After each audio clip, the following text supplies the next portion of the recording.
let's talk about this. Here in the United States, in the South where I live in the Nashville, Tennessee area, what you become very aware of, and of course I grew up in Alabama, Italian Americans typically didn't end up here. They've only, even in Nashville, they've only been more recently arriving Italian Americans. When you think of Italian Americans, you think someone with a last name that's clearly, let's say Milazzo, let's say Nardozzi, last names like that. They came from the North. They came from the Northeast, maybe parts of the Midwest like Chicago area. They were up in those regions.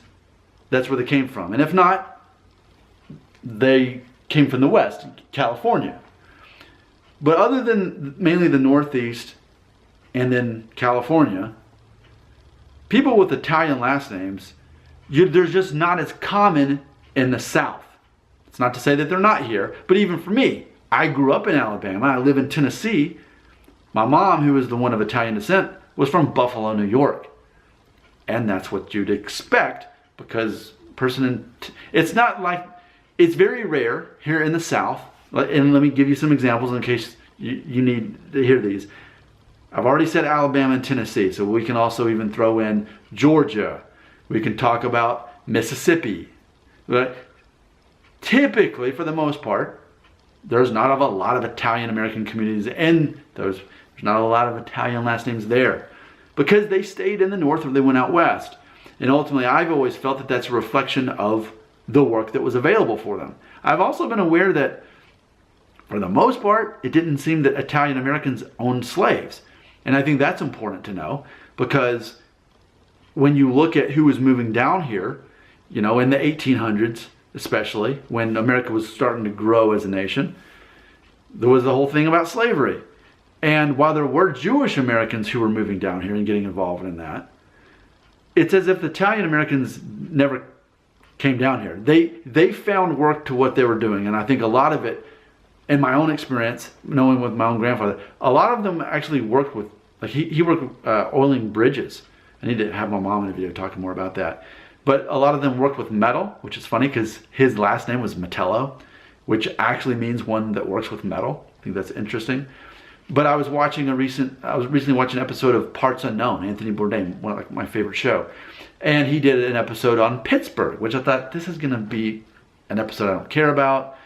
But what was interesting is he was talking about that most of the people there were Italian Americans of Italian descent, and they found all that steel work there in Pittsburgh, which started drying up in the mid-'80s, but they're still there because of that reason. They found that kind of work there, and so they're in the northeast area, which I don't guess you can really count Pittsburgh. That's getting a little bit closer to the Midwest. And I have heard a theory that Pittsburgh and Buffalo, New York are actually technically, in theory, more similar to the Midwest than they are the Northeast. And I would totally believe that. But either way, it's interesting that the work that attracted Italian Americans kept them there. They didn't have a reason to come down to the South for the type of work that was available. And especially not in the 1800s when there was slavery going on. I'll put it to you this way. As far as Italian Americans go, well, let me reverse it. As far as black Americans, it's very rare that a black American is going to have an Italian last name. And I don't mean someone who's biracial. I mean their skin is dark enough for, when you think of someone who's a black American, that's what you think. And even culturally, you would think that.